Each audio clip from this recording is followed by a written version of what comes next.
Magandang hapon po sa inyong lahat.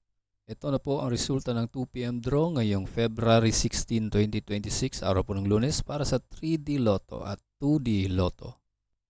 Kung bago ka pa lang sa aking channel, pwede kang mag-like, share, at subscribe para updated kayo sa mga PCSO lottery results araw-araw. Para sa 2D Lotto ngayong 2 p.m. draw, ito po ang mga winning numbers. 24 and 11 in exact order.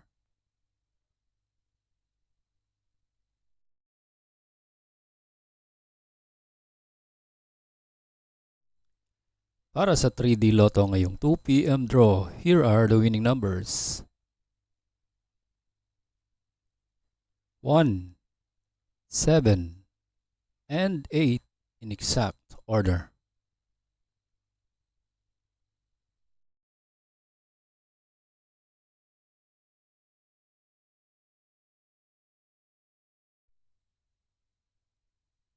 Congratulations po sa lahat ng nanalo.